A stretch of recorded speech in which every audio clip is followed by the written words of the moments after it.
নাম এমন কিছু না, সবুজ, বকুল, লাল, দুঃখে মুখে সুখে কত কি নাম আপনারা রাখেন না?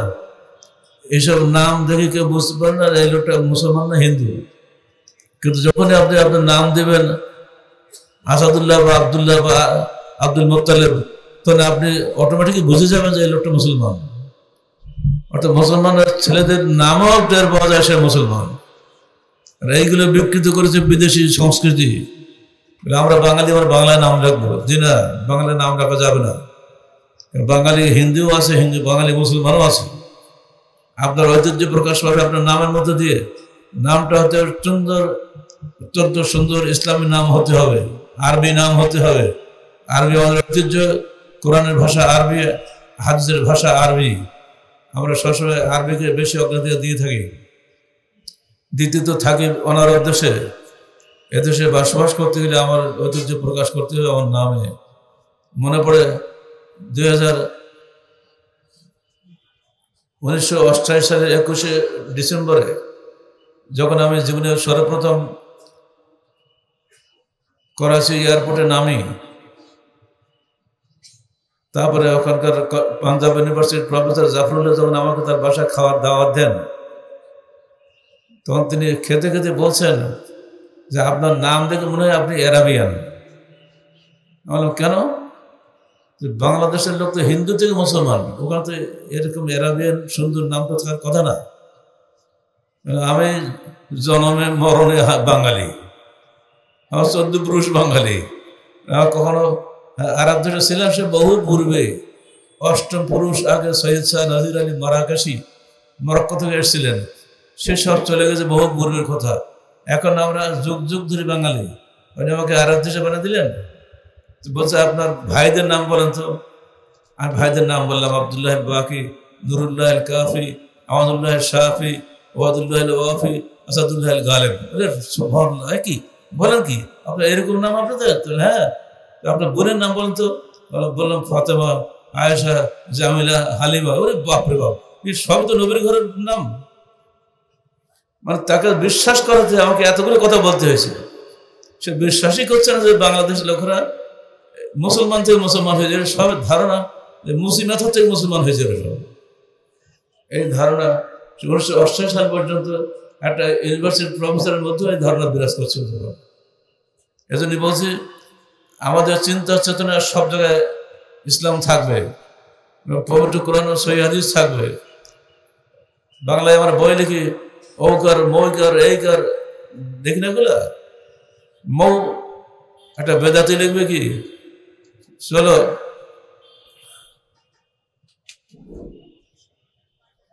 মৌলবী বাড়িতে মৌলুদ শরীফ পড়িতে যাই, চলো চৌধুরী বাড়িতে মৌলুদ শরীফ পড়িতে যাই। এটা বেদাতি বাংলা। আর আমরা সেখানে লিখেছি কোন পদ্ধতিতে, চলো মৌলবী বাড়িতে তৌহিদের ওয়াজ শুনতে যাই। ওকার কিন্তু 2 জায়গাতেই আছে। কিন্তু আহলে হাদিসের বাংলা ওকার দিয়ে তৌহিদ লিখবে, আর বেদাতির বাংলা ওকার দিয়ে মৌলুদ লিখবে। ওকার ঠিকই ঠিকলে বাচ্চা, কিন্তু মৌলুদটা তো শিখলে সেই সাথে বলবো আব্বা মৌলুদটা কি জিনিস। এখন তো দেখলাম এমন জোরে জোরে মিলাদ চলছে, কালকে সবাই না একেবারে পাগল হয়ে গেছে। এজন্য এদেশের মানুষ 21শে ফেব্রুয়ারি বাংলার জন্য পাগল হয়, ঢেউ ওঠে। মাছ যখন দেখেন না একটা গোনে ভেসে ওঠে, 21 ফেব্রুয়ারি একটা গোন আসলে বাঙালি হয়, আর শবে রাত্রে এরা সব পাকা মুসলমান হয়। অথচ এগুলো সব বেদাতি প্রথা। আল্লাহ রসুল তো সাহাবে কেরাম কখনো এগুলো করেন না, এই নিয়ে তাদের কত মাথা ব্যথা ছিল না। একটা হাদিস আছে, তাই নিয়ে লাফালাফি করে, হাদিসটা জয়ী। এ বিষয়ে আমাদের লিখিত স্বয়ংবরাত বইটা নিয়ে যাবেন, ডিটেলস ওখানে আমরা আলোচনা পাবেন। মিলাদের বই আমাদের আছে, সেখানে আমরা অনেক কিছু পাবেন। আছে স্টকে, মিলাদের বই আছে, স্বয়ংবরাতের বই আছে, শুনতে পাচ্ছি। আপনারা সব বই কাছে নিয়ে যাবেন। কাছে বই না থাকলে আপনার জোর পাবেন না। একটু আগে আমার অফিসে আমার ভারতের এক ভাই আসছেন। আমার দাদির বাড়ি ইন্ডিয়ায়, এখন তো বাংলাদেশ আলাদা, তখন তো আলাদা ছিল না। তো সেইখান থেকে আমাদের এক ভাই আসছেন, তিনি বলছেন যে সালাতুর রসুল পশ্চিমবাংলার ঘরে ঘরে, আর আমরা এগুলি বিতরণ করি, ওপরে লিখে দেয় বিনামূল্যে বিতরণের জন্য। এত বেশি জনপ্রিয়তা লাভ করেছে, যারা বেদাতিরা পর্যন্ত সালাত রসুল পড়ে এখন পুরো সহি তরিকা সালাত আদায় শুরু করে দিয়েছে। এই ঘটনাটা আমার জানা ছিল না, শুনলাম, খুশি হলাম, দোয়া করলাম আল্লাহ পাক কোনো কোনো মানুষের কোনো কোনো কৃতিত্ব আল্লাহ দুনিয়াতে দেখিয়ে দেন। আজকে সালাত রসুল সারা বাংলাদেশে ঘরে ঘরে চলে গেছে না? কি কথা বলছেন না? যে কথা ঠিক তো নাকি বেঠিক? সুদূর পটুয়াখালী, বরগুনা, শরীয়তপুর, বরিশাল, পূর্ব পশ্চিম এসব জায়গায় আমরা যাইনি কখনো, কিন্তু এসব জায়গায় সালাত রসুল চলে গেছে। তাদের বাপ দাদা 14 পুরুষের আকীদা পরিবর্তন করে তারা সালাত পরিবর্তন করছে, থেকে 4টি কথা মনে করেন নাকি? এজন্য আমি 2-1 সময় গর্ব করে বলি, বেদাতি আহলে হাদিস হয়, কিন্তু আহলে হাদিস কখনো বেদাতি হয় না। কথা ঠিক না? আহলে হাদিস চোর হতে পারে, গুন্ডা হতে পারে, দুষ্ট হতে পারে, কিন্তু বেদাতি হয় না। চোর দস্যু অন্যায় করলে সে জানে এটা অন্যায় করছি, বেদাতি একটা অন্যায় করলে সে ভাবে আমি নেকির কাজ করছি। বেদাতির হেদায়েত নেই। আপনার দয়া করে যেন বেদাতি হবেন না। চুরি করছেন, চুরি করতে বলছেন, কিন্তু আপনার উল্টা ব্যাখ্যা দিবেন না। আবার চুরি করলে কি আল্লাহ দেখতে পায় না? আপনি চোর, আল্লাহর আইনে হাত কাটার আসামি, আপনি পালিয়ে চলে গেলেন, বেঁচে গেলেন আপাতত, কিন্তু আল্লাহ তো আপনাকে ধরল, কিয়ামতের মাঠে শাস্তি পেতে হবে না? অতএব কোন রকম অন্যায় অপকর্ম থেকে আমাদের বেঁচে থাকতে হবে। মুক্তির একই পথ দাওয়াত ও জিহাদ। দাওয়াতটা হলো দাওয়াত তাওহীদ। আর আগে ডক্টর সাফাত বলে গেলেন, দাওয়াত অর্থ দাওয়াতে ভোট নয়। ভোটের সময় সবাই বন্ধু সাজে, আমাকে ভোট দাও, দুনিয়া একেবারে মানে সুখের দরিয়া বয়ে যাবে। জি না, এই প্রথা ইসলামের বিরোধী, ইসলামের ক্ষতিকর প্রথা, মুসলিম উম্মার মধ্যে অশান্তি দাবদাহ ছড়িয়ে দেওয়ার প্রথা। আমরা এগুলো বিরোধিতা করি। মুসলমান দাওয়াত দেবে তাওহীদের দিকে। একামতের দিন অর্থ একামতের হুকুমত নয়। এই ভুল তথ্য দিয়েই অসংখ্য মানুষ পথহারা হয়েছে, অসংখ্য যুবক 2005 সালে পথহারা হয়েছে। তারা মানুষকে জবাই করে খুন করেছে আর বলেছে আমরা জান্নাতে পাঠিয়ে দিলাম। রাজশাহী কারাগারে প্রবেশ করেছি, ইয়ং ছেলেপিলি সব পাগল হয়ে আছে, তারা জিহাদের নেশায় পাগল হয়ে আছে। বগুড়া কারাগারে গেছি, এসব জিহাদিরা সব আসতেছে মেডিকেলে, মেডিকেল দোতলে আমি থাকি। দেখা হচ্ছে, কি বাবা তোমাদের কি অবস্থা? তোর স্যার পরিষ্কার বললো আমার সঙ্গে, আমি জন্মগত আহলে হাদিসের ছেলে, তাই ভাবতাম আপনি অন্যায় পথে আছেন, কিন্তু আজকে আমি ভাবছি আমি কেন আহলে হাদিস যুব সংঘের সঙ্গে ছিলাম না। শুনছেন তো? সে কিন্তু অলরেডি জঙ্গি কেসের আসামি, তার হাতে পায়ে বেড়ি, জেলখানার মধ্যেও বেড়ি, মানে সে অশান্তি দেখলে চোখে পানি আসে। তুমি এতটুকু ছেলে, তোর এই অবস্থা? বলে আমি জানি সারা জীবন আমাকে ছাড়বে না, হয় মেরে ফেলে দেবে, আমাদের জেলখানায় পিটিয়ে মারবে। আমি এখন বুঝতেছি আমি কি অন্যায় করেছি যুব সংঘ না করে, পস্তাচ্ছি। আমি তো জেল খাটছি না স্যার, আপনি জেল খাটলেও এখানকার জঙ্গিরা ভাবে আপনার অন্য কোনো ব্যবসা আছে, আসলে আপনি জঙ্গির জন্য জেল খাটছেন না। জঙ্গিরাই বলে যে উনি নির্দোষ মানুষ, ওনার উপরে জুলুম করা হচ্ছে। বাহ, তো ওদের জ্ঞান ভালোই আছে দেখা যাচ্ছে। এটা আপনারা জানেন, ঝালকাঠি আদালতে প্রকাশ্যভাবে শাহেখ রহমান বলেছিল যে আমাদের এই আন্দোলনের সঙ্গে ডক্টর গালিবের কোনোই সম্পর্ক নাই, কিন্তু তৎকালীন সরকার ছিল জঙ্গি সমর্থক, আর তারা এই নিজেদের অন্যায়টাকে গোপন করার জন্য আমাদের ঘরে চাপাই দিয়েছিল। ব্যাপারটা কিন্তু আর কিছুই না। আর কিছুই না, নিজেদের পাপটাকে ঢাকার জন্য আমাদের ঘরে চাপিয়ে দিয়ে ওই যে জঙ্গি নেতা ধরেছে আমরা, কিন্তু একটা মামলাও প্রমাণ করতে পারেনি এবং পারবেও না সারা জীবনে। বরং আমরা গর্বের সঙ্গে বলতে পারি এদেশে জঙ্গিদের বিরুদ্ধে সর্বপ্রথম কথা বলেছিলাম আমরা সাতক্ষীরা জেলা সম্মেলনে 1998 সালে।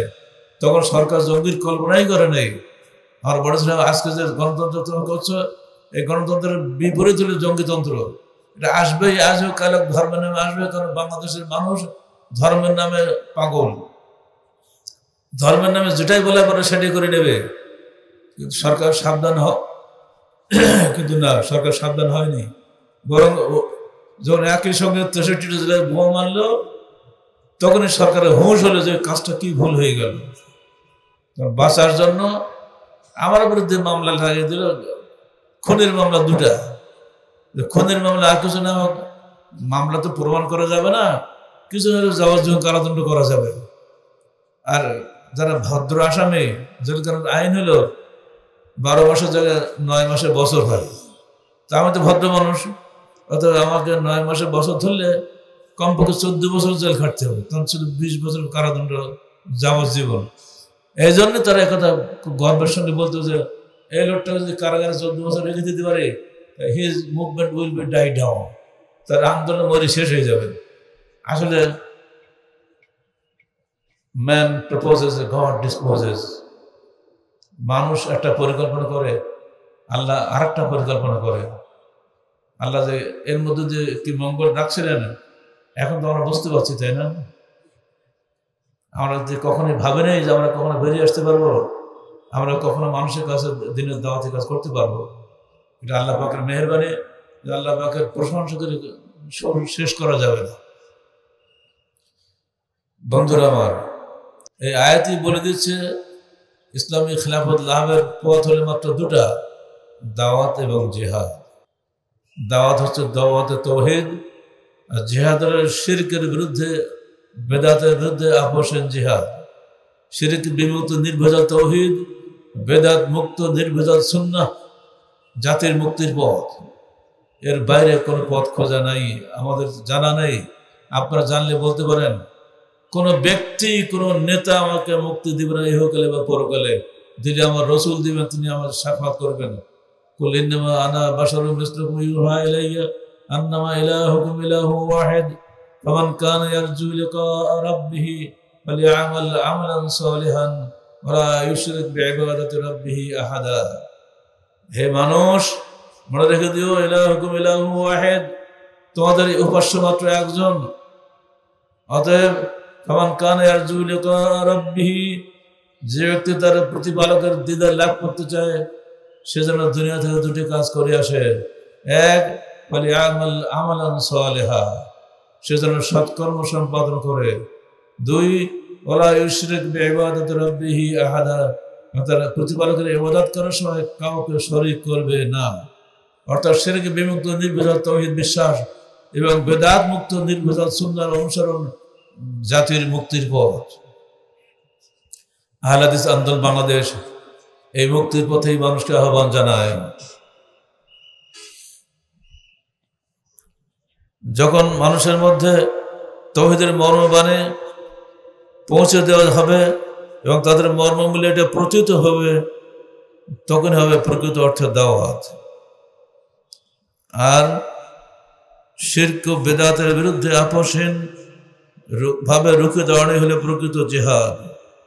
প্রথমটির মাধ্যমে খেলাফত প্রতিষ্ঠার পক্ষে ব্যাপক জনমত সৃষ্টি করতে হয়, তাদের চিন্তাধারায় পরিবর্তন আনতে হয়, কথা কলম ও সংগঠনের মাধ্যমে জনমত গঠন ও সমাজ পরিবর্তন আনতে হয়। আজকে 2 দিন থেকে আপনারা শুনছেন আমাদের রাজনীতি ইসলামী খিলাফত। আপনারা কি এই ব্যাপারে একমত আছেন? এই দাওয়াতটা বুঝতে পেরেছেন? তাওহীদ কাকে বলে বুঝতে পেরেছেন? সকল ব্যাপারে সির্ফ আল্লাহর হুকুম মেনে চলাটার নাম তাওহীদ। আল্লাহর হুকুম মানার সময় আল্লাহর সঙ্গে আরেকজন যদি শরীক করি, উপরে আল্লাহ নিচে আপনি হেল্লা, এটা শরীক হবে না? শরীকের ব্যাপারে কোনো আপোষ নাই। এই তৌহিদটাকে ভেতরের মধ্যে লালন করবেন। এরপরে সুন্নাত বলতে কোনো ইমাম বা পীরের সুন্নত নয়, কোনো আউলিয়ার সুন্নত নয়, সুন্নত রসুলের সুন্নত হতে হবে, যেটা সঠিকভাবে প্রমাণিত সুন্নত, যাকে আমরা সহিহ হাদিস বলি। এই দুটো জিনিস যদি আমরা মেনে চলতে পারি, তাহলে আমাদের জীবনে আর অশান্তির কোনো কারণ নাই। যে কোনো বাধার বিপরীতে আমরা ঠিকই থাকতে পারবো ইনশাআল্লাহ। মনে পড়ে এক একজন মনীষীর কথা।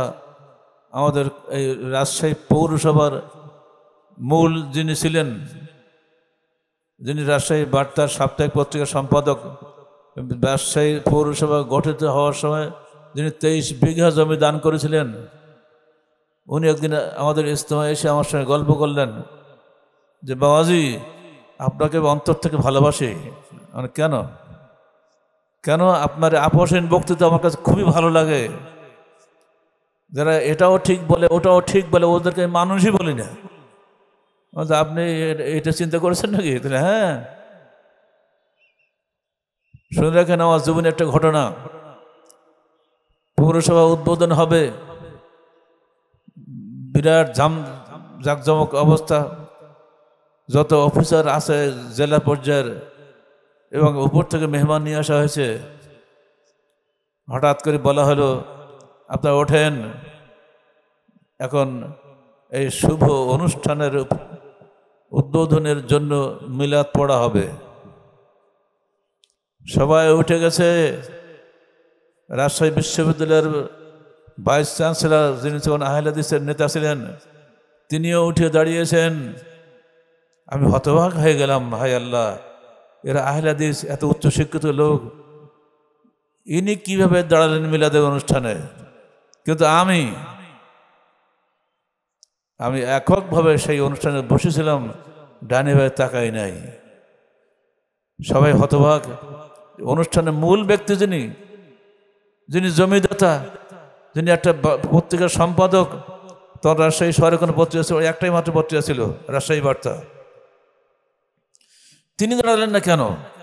এই কেন যে প্রশ্ন সবার মধ্যে জাগলো। শেষ পর্যায়ে মিলাদ তো হয়ে গেল, জিজ্ঞাসা করেই ফেললো যে মাননীয় অমুক, আপনি তো মিলাদ পড়লেন না, দাঁড়ালেন না কেন? বলছে, আমি সেদিন ধমক দিয়ে বলেছিলাম, তোমরা কিসের মাওলানা হয়েছো? একটু সাধারণ একটা মসলা ফতোয়া তোমরা জানো না যে মিলাদ কি আল্লাহ নবী পড়েছিল? উত্তর দেয় না।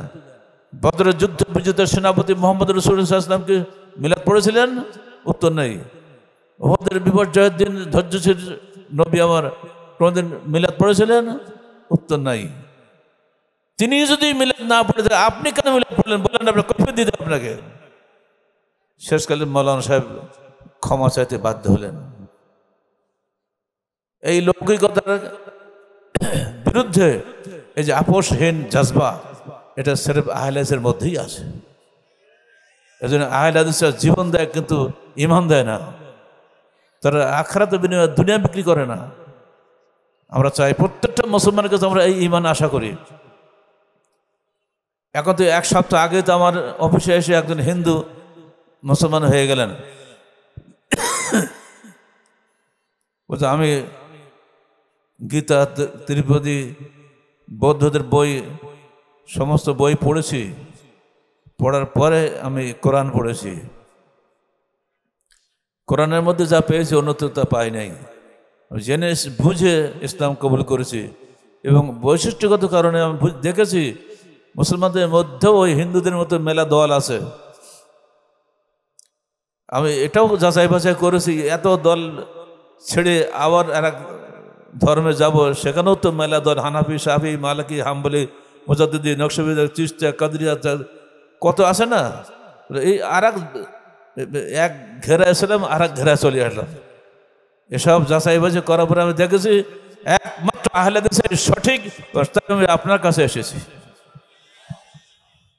এতে কোনো এক সপ্তাহ দেওয়া হয়নি। ওর এভিডেভিট লেটারে তারিখটাও লিখে নিয়েছে, বোধহয় 5 তারিখে হবে। এটা আজকে কত, 14 না? এই বোধহয় 5 তারিখে ডেট। এটা যে মানুষের মধ্যে যে এটা জাগরণ আস্তে আস্তে আসছে, এমনকি হিন্দুদের মধ্যে এসে যাচ্ছে, এটা আমরা খুশি হব না? বলুন আলহামদুলিল্লাহ, আলহামদুলিল্লাহ। মুসলমান ভাইরা যারা আমাদেরকে বুঝতে চান না, দয়া করে সহনীয়ভাবে চেষ্টা করুন বোঝার জন্য। আজকে ইন্ডিয়ার মুসলমানরা আজকে ইজতেমা আসছে, তারা এসে আমাকে বলছে সমস্ত পশ্চিমবঙ্গের বাংলা ভাষীদের কাছে আমরা সালাতুর রাসূল ঘরে ঘরে পৌঁছে দিচ্ছি এবং তার বিনা পয়সায় বিতরণ করছি আমরা। এটা আপনারা কেন পারবেন না? আমাদের দেশে তাই চলছে আলহামদুলিল্লাহ, আমাদের বিনা পয়সা দিয়ে এলাকার লোক কিনেই নিচ্ছে। তবুও আপনাদের কাছে বলা থাকবে প্রত্যেকের বাপ মায়ের নাজাতের জন্য প্রতি মাসে মাসে কিছু সালাতুর রাসূল বা অন্য বই যেটা আপনি পছন্দ করেন বিতরণ করবেন। যারা হজে যাচ্ছেন বা উমরা যাচ্ছেন, আমি বলি আপনারা অন্তত 3টে বই নেন, একটা নিজের জন্য রাখেন আর 2টো নিজের মৃত বাপ মায়ের জন্য সাদকা করে দেন, যাকে আপনি পছন্দ করেন, যাকে ভালোবাসেন। এই ইজতেমাতে অনেক বাড়ি চলে যাবেন, যাওয়ার সময় প্রত্যেকেই বাহনে যাবেন, কেউ গাড়িতে, কেউ ট্রেনে। সমাজ পরিবর্তনের জন্য সবচেয়ে বড় জিনিস হচ্ছে কথা, কলম আর সংগঠন। আমরা 3ভাবেই চেষ্টা চালিয়ে যাচ্ছি। বক্তৃতা করছি সারা দেশে, আপনারা জানেন এই মাত্র কয়েকদিন আগেই আমাদের বক্তৃতা শেষ হলো। রাজশাহী থেকে, রাজশাহী ঈদগাহ মাঠে এবারে প্রথম আমাদের সাংগঠনিক সম্মেলন হয়েছে, যা কখনোই রাজশাহীর জীবনে হয়নি, তাই না? আছে রাজশাহীর লোক আছে এখানে? রাজশাহী ঈদগাহ ময়দান মানে মাদ্রাসার ময়দান না, কিন্তু মাদ্রাসার ময়দানের দ্বিগুণ বড় ঈদগাহ ময়দান। চারিপাশে কি শাহ মখদুম রূপোস, শাহ মখদুমকে রূপোস বলা হয় কেন জানেন? তিনি এখন গোপন আছেন, জাহির হবেন না। আবার রূপ মানে চেহারা, পোষ মানে গোপন। শাহ মখদুম রূপোসের মাজারের পাশে দাঁড়িয়ে আহলে হাদিস আন্দোলন বাংলাদেশের দ্ব্যর্থহীন বক্তব্য রাখা এই মহা সুযোগ আল্লাহ পাক এই বছর আমাদের দিয়েছেন। সেখান থেকে বেরিয়ে বাংলাদেশের প্রায় 18টি জেলায় আমি নিজে গেছি। সর্বশেষ হয়েছে কক্সবাজার সম্মেলনে গিয়ে। চট্টগ্রামে বিপুল বাধা, বেদাতীরা সব এক, আল কুফরু মিল্লাতুন ওয়াহিদা, কোনো মতেই গালের সাহেব এখানে আসতে দেওয়া হবে না। ওরে বাপ রে বাপ! কিন্তু আমাদের কর্মীদের দৃঢ় মনোবল। একটু আগে স্লোগান শুনলেন না?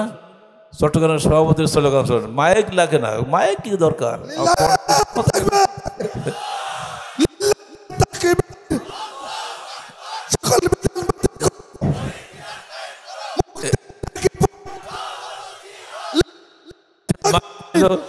এইসব মানুষ দুদিন আগেও ছিল বেদাতি, উনি কিন্তু কামেল পাস এবং উনি হাফেজ মানুষ, কিন্তু দুদিন আগেও তারা জন্মগতভাবে ছিল বেদাতি।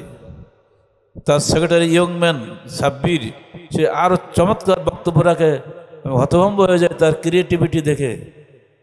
এইসব রত্নগুলো কোথায় লুকিয়েছিল আমরা জানতাম না। দিন যদি আন্দোলনের দাওয়াতি প্রোগ্রাম আমাদের না থাকতো, এদেরকে কি আমরা চিনতে পারতাম? কোনদিন চিনতে পারতাম না। দাওয়াত, এই বয়সে অসুস্থ শরীর নিয়ে সারা দেশে আমরা দাওয়াত দিচ্ছি। আপনারা কি নিজ জেলাতে ব্যাপক হারে দাওয়াত দিতে পারবেন না? হামেশা দাওয়াত চলবে, প্রতি জুমাতে দাওয়াত চলবে। এমনকি অন্যদিনও আপনি আসরের সালাত এক জায়গায় আদায় করেন, এশার সালাত আর এক জায়গায় আদায় করেন, দাওয়াত দেন। একজন লোকের অন্তরে যদি দাগ কাটে, সে আপনার বই ছিঁড়ে ফেলে দিক তাও ভালো, কিন্তু তার অন্তরটা ছিঁড়ে যাবে যে হ্যাঁ কাজটা কেমন করলাম। একজন লোক চুরি চামারি করলেও মানুষ কিছু বলে না, কিন্তু একজন লোক যখন সহি হাদিস অনুযায়ী আমল করে তো মানুষ খেপে যায়। আমাদের বগুড়া আয়ুব এখনো বেঁচে আছে, আমি তার কথা বারবার স্মরণ করি। ও ছিল ডাকাত। যুবসংঘ আসার পরে অনেকগুলো প্রায় হাফ ডজনের বেশি অস্ত্র নিয়ে সরাসরি আমার বাসা হাজির। স্যার, যুবসংঘ বায়াত নিয়েছি, আর কোনো অন্যায় করবো না, এসব আপনাকে দিয়ে গেলাম, আপনি কি করবেন করেন। এখন যেহেতু আর এক ক্ষেত্রে পড়ে গেলাম, আমিও কি করবো? তো স্যার আমিও নেবো না, আমি কি করবেন করেন। বাবা কোথায় মাটি গর্ত মতো করে ঢুকে চেপে চেপে রেখে ঢুকে দেয়, বাবা আমিও বাঁচো তুমিও বাঁচো। এই ছেলে তার গ্রামের মসজিদে সালাত আদায় করছে, দলবদ্ধ মোনাজাত করছেন ইমাম সাহেব, কিন্তু হাত উঠায় নাই। ইমাম সাহেব ছোটবেলায় তাকে পড়িয়েছে আলেব্বাত আসা। ইমাম সাহেব মহা ক্ষিপ্ত হলেন, মুসল্লিদের লেলিয়ে দিলেন, পিটাও ওকে। সে দলবদ্ধ মোনাজাত কেন করলো না? বেদাতি, হটাও ওকে, মারো। সমস্ত মুসল্লিদের তারা ঝাঁপিয়ে পড়েছে, উপর করে ফেলে তার পিঠের উপরে দাঁড়িয়ে দবাচ্ছে থাকে। তখন ওর ভেতরকার আগুনটা বেরিয়ে আসছে, সোজা উঠে দাঁড়িয়েছে, এই সাবধান, আমি কিন্তু সেই আইয়ুব আছি, আমার একটা মুষ্ঠাঘাত সহ্য করার ক্ষমতা তো একজনের নয়, একটা ঘুষিতে একটা মানুষ মেরে ফেলে দিতে পারে আমি, খবরদার, আমি কিন্তু তখন বেঁচে আছি। ওরে অগ্নিমূর্তি দেখে সব ঠান্ডা। এবার হুজুরকে বলল, হুজুর ছোটবেলায় আপনার কাছে আলেব্বাত আসা পড়েছিলাম, আমি যে নষ্ট হয়ে গেছিলাম, ডাকাতি করে খেতাম, চুরি করে খেতাম, কোনোদিন বলেন এই আইয়ুব তুই সব অন্যায় কাজ করিস না। আর আজকে আমি মসজিদে এসেছি, সালাত আদায় করছি আপনার পেছনে, শুধু দলবদ্ধ মোনাজাত করেন, যে সালাতের অংশ নয়, এজন্য আপনি আমাকে লোকদের লেলিয়ে দিয়ে পিটালেন। আপনার ওই ইসলাম আমি করি না, আমরা যুব সংঘের ইসলাম করি। এমন খেপা খেপে গেছে সে। একটা ঘটনা আজও শুনলাম, ব্রাহ্মণবাড়িয়া একই ঘটনা ঘটছে, সেখানে বাঞ্ছারামপুর এলাকায় কিছু ছেলে আহলে হাদিস হয়েছে, তাদের উপরে নির্যাতন চলছে। একটা লোক চোর হলে আপনি নির্যাতন করেন না, কিন্তু আহলে ছেলে নির্যাতন করেন কেন? আহলে ছেলে কাফের হয়ে গেছে, সে কি মুসলমান নয়? এত ক্ষিপ্ত কি জন্য আপনি হচ্ছেন? আলেমদের চরিত্রের পরিবর্তন ঘটাতে হবে। যদি আপনারা এইভাবে হিংসাত্মক আচরণ করেন, মনে রাখবেন, ভায়োলেন্স বিগেটস ভায়োলেন্স। হিংসা পাল্টা হিংসা আনয়ন করে, হিংসা করছে তাহলে শান্তি আনয়ন করে না, দেশে আগুন ধরে যাবে। এগুলো আপনারা করবেন না। যেভাবে চলছে চলতে দিন, মানুষটা স্বাধীনভাবে বিচার বোধ উদ্যুক্ত করুন, তারাই দেখবে কোনটা সহিহ হাদিস, কোনটা জয়ীফ হাদিস, কোনটা সঠিক, কোনটা ব্যাটি যাচাই করে তারা নিজেদের পথ চলবে, তাতে আপনি নেকি পাবেন। গ্রামে গ্রামে মহল্লায় মহল্লায় যদি একদল আল্লাহ ভীরু যোগ্য নেতা ও কর্মী তৈরি হবে, তখন আল্লাহকে রাজি খুশি করার জন্য জান বাজি রেখে ন্যায়ের আদেশ অন্যায়ের প্রতিরোধে এগিয়ে আসবে। তখন সংখ্যায় যত নগণ্যই হোক না কেন, আল্লাহর সাহায্যে তারাই জয়লাভ করবে। কামবিন ফিয়াতিন কালিলাতিন গালাবাত ফিয়াতিন কাসীরাতান বিইজনিল্লাহ। আল্লাহ বলছেন, কত ছোট সংখ্যা লোক বড় বড় দলের বিরুদ্ধে জয়লাভ করেছে আল্লাহর হুকুমে, সেটা এই যুগেও হতে পারে। আপনাদের যেন এই হীনমন্যতা না থাকে, আহলে হাদিসের সংখ্যায় কম, অতএব এরা চিরকাল বেদাতীদের গোলামি করবে। এই হীনমন্যতা রাখবেন না। আজকে অল্প কয়েকটা ছেলে বড় বড় নেতাদেরকে পিছনে ফেলে দিয়ে বাংলাদেশে বিপ্লব ঘটালো। আজকে ডক্টর ইউনূসের যে সরকার চলছে, কতগুলো তরুণ যুবকের সরকার না এটা? এরা করে বড় বড় নেতাদের দলের লোক না এরা।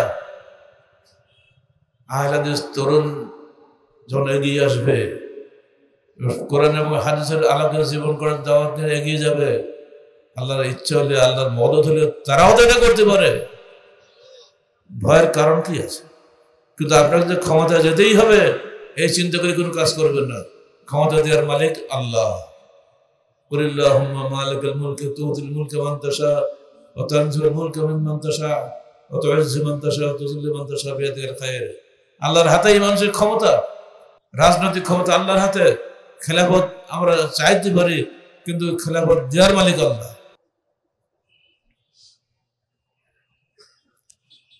বরং একটা দায়িত্ব পালন করতে পারে, তিনজন মুমিন এক জায়গায় থাকবেন, তো তিনজনের মধ্যে একজনকে নেতা করবেন, করে সুশৃঙ্খল ভাবে বসবাস করবে, যেটা হাদিসে রয়েছে। এজন্য আমাদের মধ্যে ইমারতে বায়াত সিস্টেম আছে। জাতীয় পর্যায়ে হয়তো আমরা আমির আছি, কিন্তু জেলা পর্যায়ে জেলা সভাপতি আমিরের দায়িত্ব পালন করছেন। ঠিক অনুযায়ী শাখা পর্যায়ে শাখা সভাপতি তিনি আমিরের দায়িত্ব পালন করছেন। সব জায়গায় আনুগত্য এবং শৃঙ্খলা যেন বজায় থাকে। কোনো অবস্থাতেই ঈমান হারানো চলবে না এবং আনুগত্য এবং শৃঙ্খলা ভঙ্গ করা যাবে না, তাহলে সমাজ আমাদের থেকে মুখ ফিরিয়ে নেবে।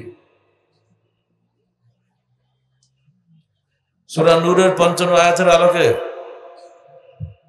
ঈমান এবং আমলে সালেহকে খেলাফত লাভের পূর্ব শর্ত হিসেবে গণ্য করা হয়েছে।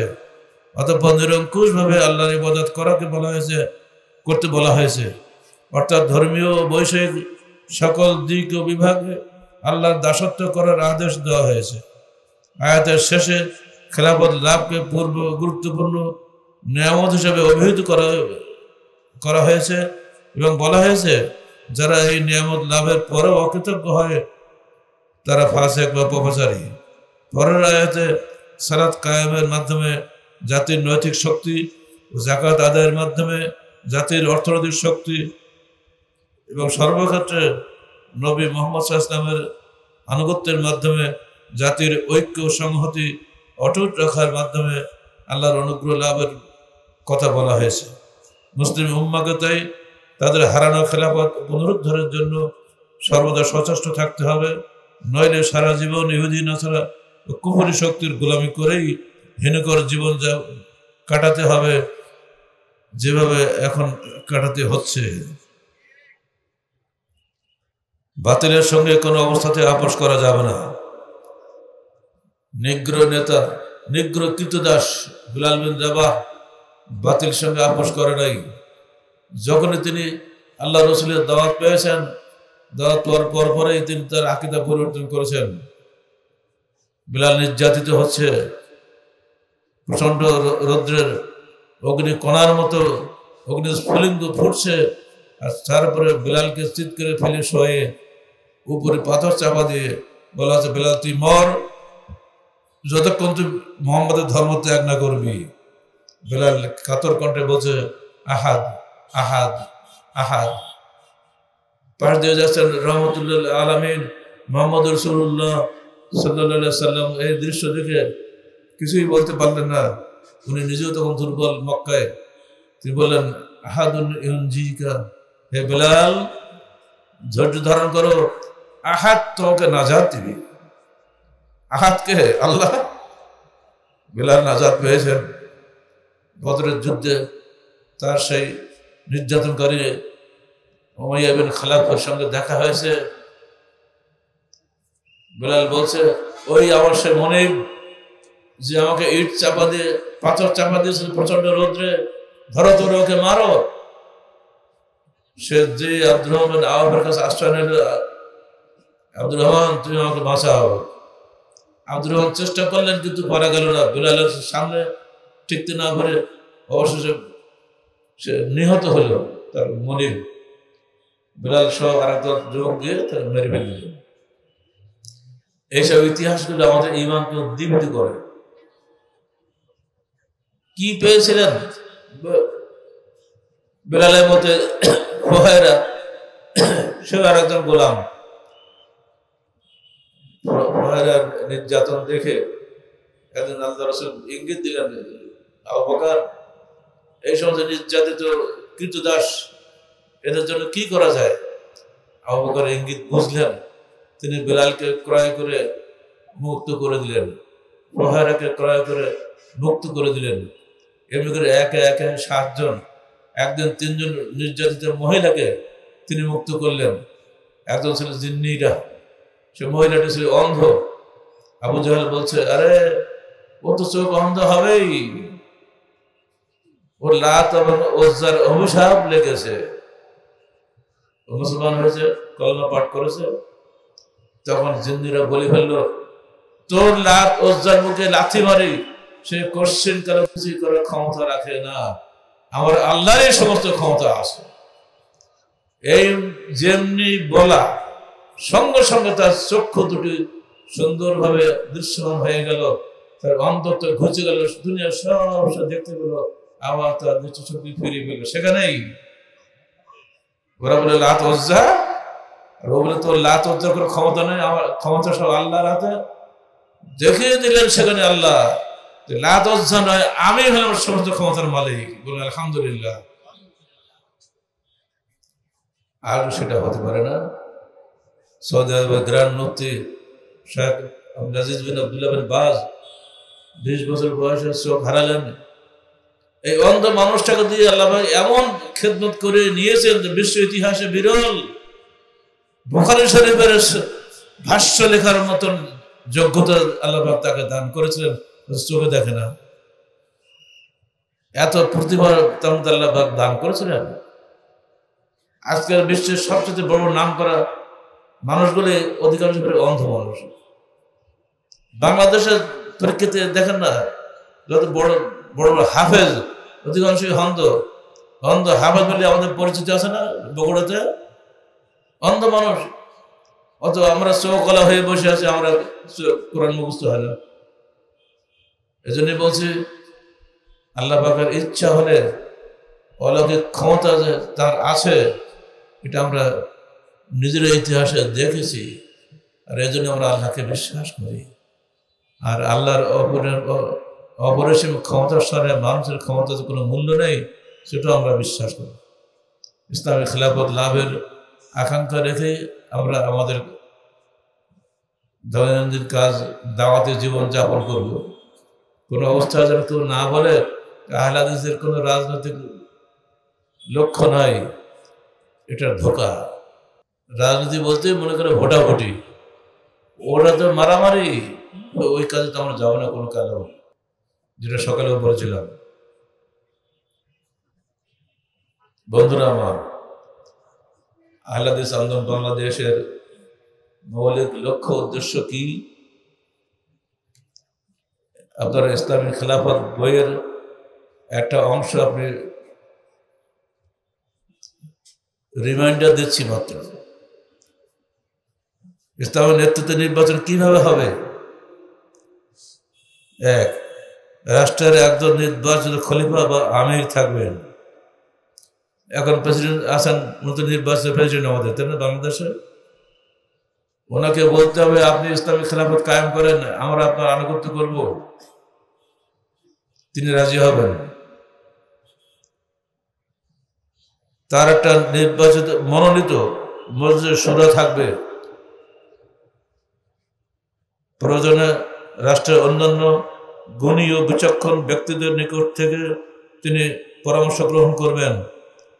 বিভিন্ন সামাজিক সংগঠন ও পত্রপত্রিকা উক্ত ভূমিকা পালন করতে পারে। এমপি নির্বাচনের প্রচলিত প্রথা থাকবে না। দল ও প্রার্থী ভিত্তিক প্রচলিত নির্বাচন ব্যবস্থা থাকবে না। সরকারি ও বিরোধী দল বলে কিছুই থাকবে না। এখন সরকারি বা বিরোধী দল যদি থাকে, মারামারি লাগবেই তো। প্রত্যেক ঘরে ঘরে, গ্রামে গ্রামে, এমনকি স্বামী স্ত্রী তালাক হয়ে যাবে। এই system of election should be abolished first. এটা চলবে না। আপনি আমাদের আমিরুল মুমিনিন, খলিফার জায়গায় আমির শব্দটা প্রথম ব্যবহার করেন কে বলতে পারবেন? ওমর ইবনুল খাত্তাব রাদিয়াল্লাহু আনহু, যিনি নিজেকে আমিরুল মুমিনিন ঘোষণা করেছিলেন। খলিফাও বলা যায়, আমিরও বলা যায়। তিনি বাছাই করা 15 জন বা 20 জন বা 10 জন লোক নিয়ে এটা সংক্ষিপ্ত মজলিস শরিয়া করতে পারেন। দেখে গেছে ফখরুদ্দিন মাত্র 10 জন উপদেষ্টা নিয়ে 14 কোটি 18 কোটি মানুষের বিশাল দেশ তিনি চালিয়ে গেছেন কাছাকাছি প্রায় 2 বছরের মতো। মাত্র 10 জন, কল্পনা করা যায় নাকি? আমরা কেন পারবো না? শুধু সাহস করতে হবে।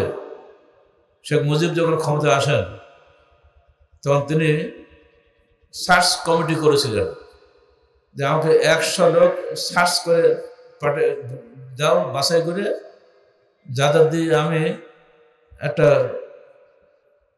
কমিটি গঠন করবো, তারা আমার দেশ পরিচালনায় সাহায্য করবে। উনি পাননি।